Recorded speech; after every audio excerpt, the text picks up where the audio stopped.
Bismillahirrahmanirrahim. Assalamualaikum warahmatullahi wabarakatuh. Perkenalkan, nama saya Ahmad Fauji dengan NIM 612012301445, Prodi Manajemen Fakultas Ekonomi dan Bisnis dari Universitas Primagraha. Di sini saya akan meresume materi mata kuliah pengantar manajemen. Dosen pengampu mata kuliah pengantar manajemen yaitu Bapak Abdul Wahid Al-Farizi, SMMM CPM. Baiklah, langsung saja saya akan meresum materi yang pertama, yaitu pembahasan materi kerja tim dalam organisasi.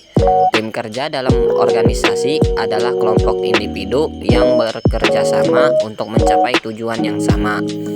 Tim kerja dapat terdiri dari anggota yang memiliki peran dan tanggung jawab yang berbeda, tetapi mereka saling berkolaborasi dan berinteraksi untuk mencapai hasil yang diinginkan. Selanjutnya, jenis-jenis tim kerja. Yang pertama, tim fungsional, terdiri dari anggota yang memiliki keahlian dan pengetahuan yang sama dalam bidang tertentu, seperti tim pemasaran, tim keuangan, atau tim produksi. Yang kedua, tim lintas fungsi, terdiri dari anggota yang berasal dari berbagai departemen atau fungsi yang berbeda dalam organisasi. Tujuan tim ini adalah untuk memecahkan masalah yang kompleks atau menyelesaikan proyek yang melibatkan berbagai aspek organisasi. Yang ketiga, tim proyek.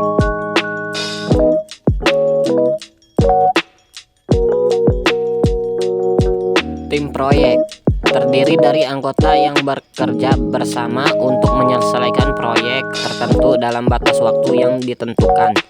Keempat, tim mandiri, terdiri dari anggota yang memiliki otonomi dalam mengambil keputusan dan mengatur pekerjaan mereka sendiri. Seterusnya, karakteristik tim kerja yang efektif. Yang pertama, komunikasi yang baik. Anggota tim harus dapat berkomunikasi secara terbuka dan jelas, saling mendengarkan dan berbagi informasi dengan efektif. Yang kedua, kepercayaan. Anggota tim harus saling mempercayai dan merasa aman untuk berbagi ide, pendapat, dan masalah. Yang ketiga, kolaborasi. Anggota tim harus mampu bekerja sama, saling mendukung, dan memanfaatkan keahlian individu untuk mencapai tujuan bersama. Yang keempat, kepemimpinan yang efektif. Tim membutuhkan seorang pemimpin yang dapat mengarahkan, menginspirasi, dan memotivasi anggota tim. Yang kelima, pembagian tugas yang jelas. Setiap anggota tim harus memiliki peran dan tanggung jawab yang jelas agar tidak terjadi tumpang tindih atau kebingungan. Dan yang terakhir, pengambilan keputusan yang partisipatif. Keputusan dalam tim kerja sebaiknya melibatkan partisipasi dari semua anggota tim untuk mencapai konsensus. Seterusnya, proses tim kerja. Yang pertama, pembentukan tim kerja dibentuk dengan menentukan tujuan, peran, dan tanggung jawab masing-masing anggota. Yang kedua, norming. Anggota tim mulai beradaptasi dengan peran dan tanggung jawab mereka, serta membentuk norma dan aturan yang mengatur interaksi tim. Yang ketiga, performing. Tim mencapai tingkat produktivitas yang tinggi dan mencapai tujuan yang ditetapkan. Yang keempat, adjourning. Tim mengakhiri proyek atau tugas mereka dan anggota tim mengevaluasi hasil kerja dan pengalaman mereka. Selanjutnya, menangani konflik tim. Yang pertama, komunikasi terbuka. Anggota tim harus berkomunikasi secara terbuka dan jujur untuk mengungkapkan masalah dan mencari solusi bersama. Yang kedua, mediasi. Jika konflik tidak dapat dipecahkan oleh anggota tim sendiri, seorang mediator dapat membantu memfasilitasi diskusi dan mencari solusi yang dapat diterima oleh semua pihak. Yang terakhir, negosiasi. Anggota tim dapat mencoba untuk mencapai kesepakatan melalui negosiasi dengan mencari titik tengah yang memuaskan semua pihak. Selanjutnya, keuntungan tim kerja. Yang pertama, diversitas. Tim kerja yang terdiri dari anggota dengan latar belakang, keahlian, dan pengalaman yang berbeda dapat memberikan perspektif yang beragam dan solusi yang lebih kreatif. Yang kedua, kolaborasi. Tim kerja memungkinkan anggota untuk saling bekerja sama, membagi tugas, dan memanfaatkan keahlian individu untuk mencapai tujuan bersama. Yang ketiga, pembagian beban kerja. Dalam tim kerja, tugas dan tanggung jawab dapat dibagi di antara anggota tim, sehingga mengurangi beban kerja individu. Yang terakhir, pembelajaran dan pengembangan. Anggota tim dapat saling belajar dan berkembang melalui pertukaran pengetahuan dan pengalaman. Selanjutnya, kerugian tim kerja. Kurangnya komunikasi. Jika anggota tim tidak berkomunikasi dengan baik, informasi penting dapat terlewatkan atau salah dipahami. Hal ini dapat menghambat kemajuan proyek dan menyebabkan kebingungan. Yang kedua, konflik internal. Jika ada konflik antara anggota tim, hal ini dapat mengganggu kerjasama dan menghambat produktivitas. Konflik yang tidak terselesaikan dengan baik dapat merusak hubungan tim dan mengurangi motivasi anggota. Yang ketiga, kurangnya kepemimpinan yang efektif. Jika tim tidak memiliki pemimpin yang mampu mengarahkan dan mengkoordinasi upaya mereka, maka tujuan tim mungkin tidak tercapai dengan efisien. Kurangnya arahan dan pengawasan dapat menyebabkan kebingungan dan ketidakjelasan dalam tugas yang harus dilakukan. Yang terakhir, kurangnya keahlian atau pengetahuan.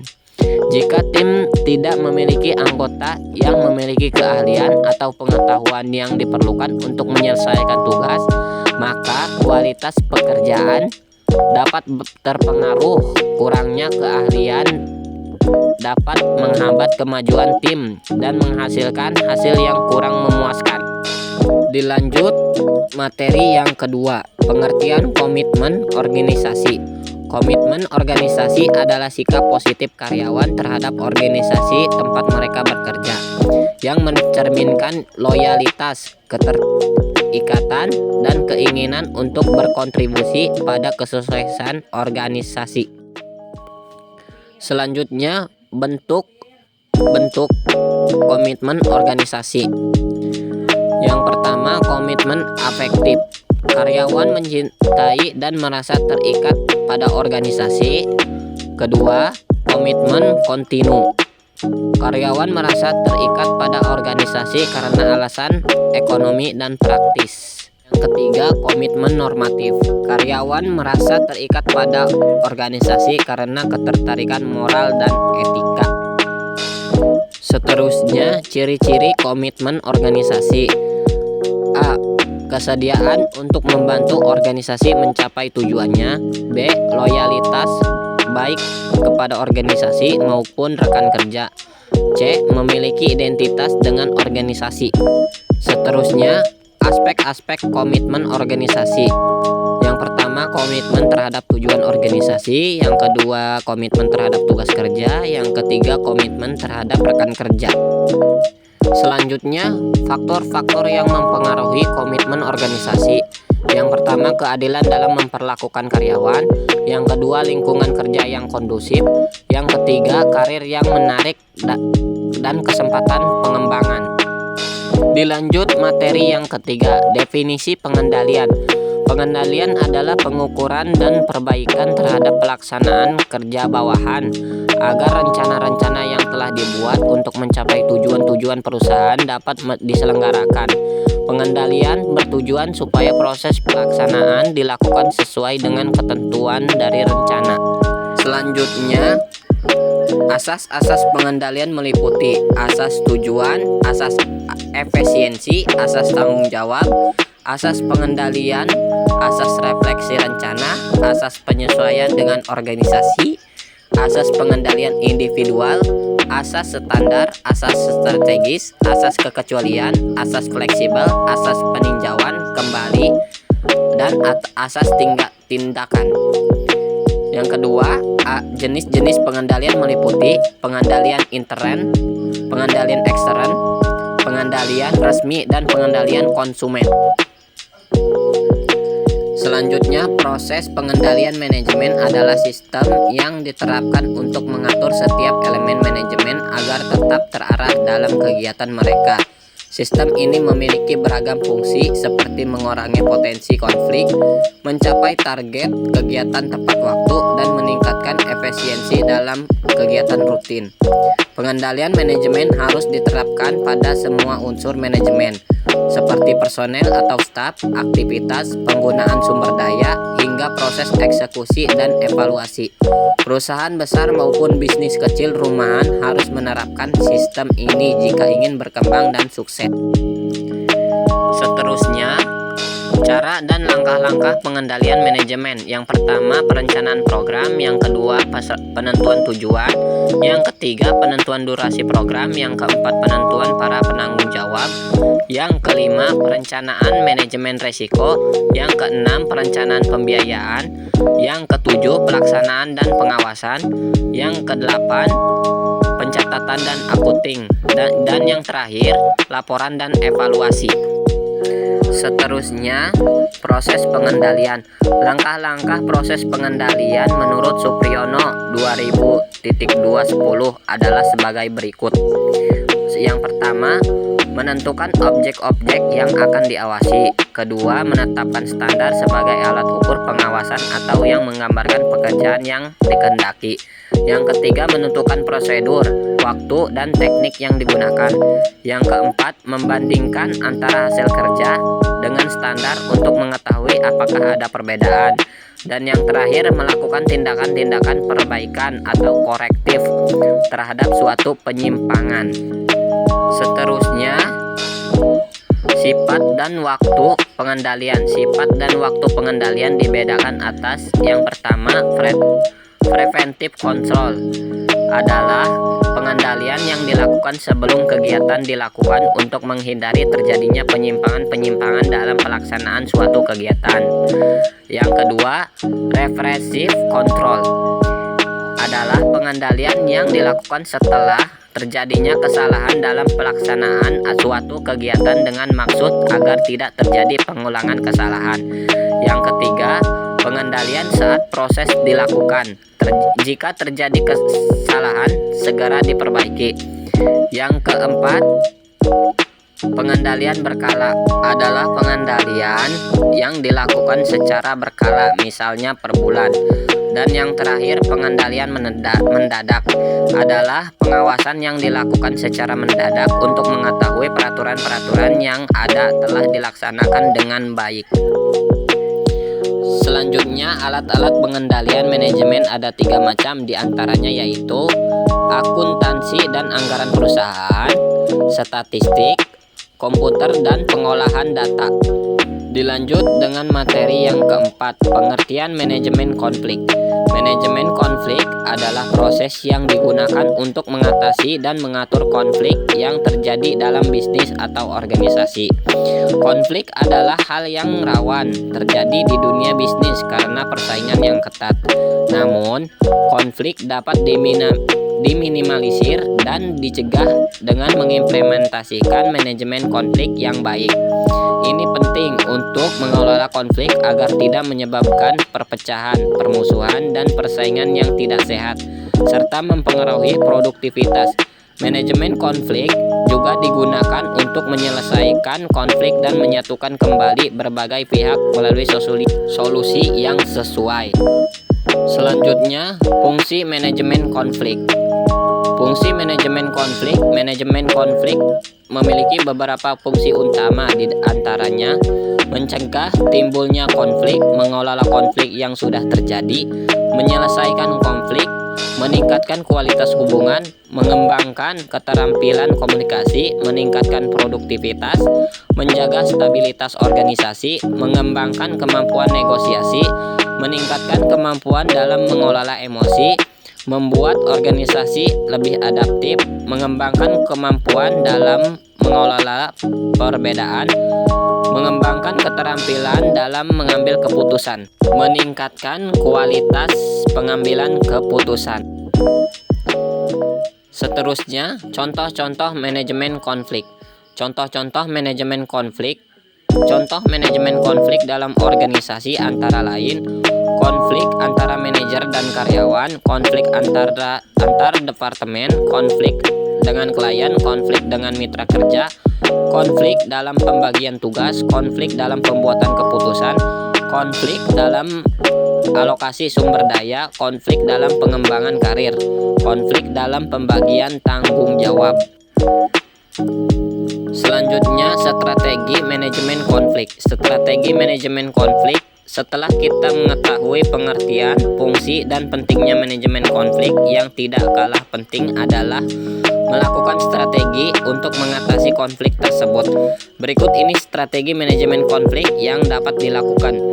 Strategi penghindaran, strategi penyelesaian, strategi kompromi, strategi kolaborasi, strategi dominasi, strategi pengalihan, strategi kompetisi, strategi adaptasi, strategi komunikasi efektif, strategi mediasi, strategi arbitrasi, strategi negosiasi. Selanjutnya, secara umum, strategi manajemen konflik harus dipilih sesuai dengan situasi dan kondisi konflik yang terjadi. Strategi yang digunakan harus dapat menyelesaikan konflik dengan cara yang efektif dan efisien. Pentingnya manajemen konflik dalam organisasi. Manajemen konflik dalam organisasi sangat penting karena dapat membantu dalam mengelola dan mengatasi konflik yang terjadi dalam organisasi. Beberapa alasan pentingnya manajemen konflik dalam organisasi adalah meningkatkan produktivitas, meningkatkan kualitas hubungan, meningkatkan keterampilan komunikasi, meningkatkan kemampuan negosiasi, meningkatkan kemampuan dalam mengelola emosi, meningkatkan adaptabilitas organisasi, meningkatkan keputusan yang baik, meningkatkan kreativitas dan inovasi, meningkatkan keselamatan kerja, meningkatkan reputasi organisasi. Manajemen konflik dalam organisasi sangat penting karena dapat membantu dalam mengelola konflik dan mengatasi konflik yang terjadi dalam organisasi. Ini dapat meningkatkan produktivitas, kualitas hubungan, keterampilan komunikasi, kemampuan negosiasi, kemampuan dalam mengelola emosi, adaptabilitas organisasi, keputusan yang baik, kreativitas dan inovasi, keselamatan kerja, dan reputasi organisasi. Materi selanjutnya yaitu definisi evaluasi. Definisi evaluasi adalah proses penilaian atau pengukuran untuk mengevaluasi nilai, kualitas, dan kinerja suatu hal, baik itu program, proyek, produk, atau individu. Tujuan evaluasi dapat bervariasi tergantung pada konteksnya, seperti peningkatan kinerja, pengambilan keputusan, atau akuntabilitas. Selanjutnya, fungsi evaluasi. Fungsi evaluasi melibatkan beberapa tujuan yang dapat mencakup, yaitu peningkatan kinerja, pengambilan keputusan, akuntabilitas, validasi program, pengembangan kebijakan, pemantauan, dan evaluasi berkelanjutan. Fungsi evaluasi dapat bervariasi tergantung pada konteksnya, dan mengimplementasinya dapat mendukung pengambilan keputusan yang lebih baik dan efektif. Seterusnya, pendekatan evaluasi. Model dan pendekatan evaluasi yang digunakan tergantung pada konteks dan tujuan evaluasi. Beberapa di antaranya termasuk model logika atau logis model, pendekatan pengukuran kinerja atau performance measurement, evaluasi formatif dan sumatif, evaluasi responsif atau responsive evaluation, evaluasi partisipatif atau participatory evaluation, evaluasi realistis atau realist evaluation, pendekatan pengembangan kapasitas atau capacity building, evaluasi pengaruh influence evaluation, evaluasi cost benefit. Pemilihan model dan pendekatan evaluasi tergantung pada sifat dan tujuan dari program atau proyek yang dievaluasi, serta kebutuhan pemangku kepentingan yang terlibat. Selanjutnya, tujuan evaluasi. Tujuan evaluasi dapat mencakup berbagai aspek tergantung pada konteks dan jenis evaluasi yang dilakukan. Beberapa tujuan umum evaluasi meliputi meningkatkan kinerja, pengambilan keputusan, akuntabilitas, validasi program, pemantauan dan pengembangan kebijakan, pengembangan pengetahuan, perbaikan berkelanjutan, pemahaman terhadap menerima manfaat, evaluasi formatif dan sumatif. Tujuan evaluasi dapat disesuaikan dengan kebutuhan unik suatu proyek atau program, dan pelaksanaannya dapat membantu dalam meningkatkan efisiensi, efektivitas, dan dampak positif dari kegiatan yang dievaluasi. Seterusnya, evaluasi kinerja. Evaluasi kinerja adalah proses penilaian sistematis untuk mengukur, menganalisis, dan mengevaluasi hasil kinerja suatu individu, tim, organisasi terhadap tujuan dan standar yang ditetapkan. Tujuan dari evaluasi kinerja adalah memberikan umpan balik konstruktif untuk pengembangan, pengakuan prestasi, dan pengambilan keputusan terkait kebijakan sumber daya manusia. Selanjutnya, evaluasi program. Evaluasi program merupakan proses sistematis untuk menilai dan memahami kinerja, efektivitas, dan dampak suatu program atau inisiatif. Tujuannya adalah untuk memberikan informasi yang dapat digunakan untuk pengambilan keputusan, perbaikan, dan akuntabilitas. Berikut adalah langkah-langkah umum dalam evaluasi program. Yang pertama, perencanaan evaluasi. Yang kedua, pengukuran indikator kinerja. Yang ketiga, pengumpulan data. Yang keempat, analisis data. Yang kelima, umpan balik dan pelaporan. Yang keenam, perbaikan program. Dan yang terakhir, pemantauan berkelanjutan. Seterusnya ada evaluasi meta. Evaluasi meta atau sering disebut sebagai meta evaluasi adalah proses penilaian terhadap evaluasi yang telah dilakukan sebelumnya. Ini melibatkan analisis terhadap metodologi, desain, dan hasil dari berbagai evaluasi untuk menyusun pemahaman yang lebih luas tentang efektivitas, kelemahan, dan kekuatan pendekatan evaluasi yang berbeda. Evaluasi meta juga sering digunakan untuk memberikan pandangan yang lebih holistik terhadap sebuah bidang atau topik tertentu dengan menggabungkan bukti dari evaluasi yang beragam. Ini membantu dalam pengembangan pemahaman yang lebih mendalam dan pemilihan pendekatan evaluasi yang lebih efektif di masa mendatang. Selanjutnya ada solusi permasalahan. Yang pertama, tetapkan tujuan yang jelas. Yang kedua, identifikasi kriteria evaluasi. Yang ketiga, gunakan metode evaluasi yang tepat. Yang keempat, berikan umpan balik yang konstruktif. Yang kelima, berikan pelatihan dan pengembangan. Yang keenam, pantau dan tinjau secara berkala. Dan yang terakhir, berikan insentif dan penghargaan. Materi yang terakhir ialah pengertian teknologi informasi. Teknologi informasi adalah istilah umum untuk teknologi apapun yang membantu manusia dalam membuat, mengubah, menyimpan, mengomunikasi, dan atau menyebarkan informasi. Teknologi informasi mencakup berbagai bidang termasuk perangkat keras, komputer, perangkat lunak komputer, jaringan komputer, telekomunikasi, dan manajemen informasi. Tipe-tipe sistem informasi. Tipe-tipe sistem informasi dapat diklasifikasikan berdasarkan berbagai kriteria termasuk tujuan. Sistem informasi dapat diklasifikasikan berdasarkan tujuannya seperti sistem informasi manajemen atau MIS, sistem informasi akuntansi atau AIS, sistem informasi pemasaran atau MIS, dan sistem informasi sumber daya manusia atau HRIS. Cakupan sistem informasi dapat diklasifikasikan berdasarkan cakupannya seperti sistem informasi terintegrasi atau EIS, sistem informasi lintas fungsi atau FMIS, dan sistem informasi lintas organisasi atau IOS. Teknologi sistem informasi dapat diklasifikasikan berdasarkan teknologi, yang digunakannya, seperti sistem informasi berbasis web atau web-based information system, sistem informasi berbasis cloud-based information system, dan sistem informasi berbasis mobile-based information system. Seterusnya, memanfaatkan teknologi informasi secara strategis. Teknologi informasi secara strategis adalah meningkatkan efisiensi.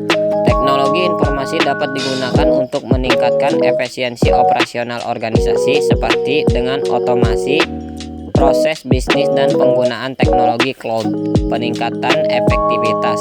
Teknologi informasi dapat digunakan untuk meningkatkan efektivitas pengambilan keputusan organisasi, seperti dengan penyediaan informasi yang akurat dan tepat waktu. Penciptaan keunggulan kompetitif. Teknologi informasi dapat digunakan untuk menciptakan keunggulan kompetitif bagi organisasi, seperti dengan pengembangan produk dan layanan baru. Seterusnya ada implikasi manajemen dari teknologi informasi. Teknologi informasi memiliki implikasi penting bagi manajemen organisasi. Beberapa implikasi manajemen dari teknologi informasi adalah perubahan peran manajemen. Teknologi informasi mengubah peran manajemen dalam organisasi, seperti dengan meningkatnya peran manajemen dalam koordinasi dan kolaborasi. Perubahan struktur organisasi. Teknologi informasi dapat mengubah struktur organisasi, seperti dengan meningkatnya desentralisasi dan outsourcing. Perubahan budaya organisasi. Teknologi informasi dapat mengubah budaya organisasi, seperti dengan meningkatnya pentingnya komunikasi dan kolaborasi.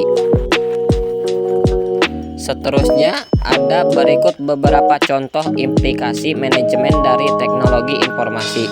Dengan teknologi informasi, manajer dapat mengakses informasi dari berbagai sumber secara real time, sehingga dapat membuat keputusan yang lebih cepat dan tepat. Teknologi informasi dapat membantu manajer untuk mengelola hubungan dengan pelanggan dan pemasok secara lebih efektif. Teknologi informasi dapat membantu manajer untuk meningkatkan produktivitas karyawan dan efisiensi operasional organisasi. Secara keseluruhan, teknologi informasi memiliki potensi untuk meningkatkan kinerja organisasi secara signifikan. Namun, untuk memanfaatkan teknologi informasi secara optimal, organisasi perlu memiliki strategi teknologi informasi yang jelas dan manajemen yang kompeten. Mungkin itu saja resume materi dari saya. Apabila ada kesalahan kata-kata, mohon dimaafkan. Wassalamualaikum warahmatullahi wabarakatuh.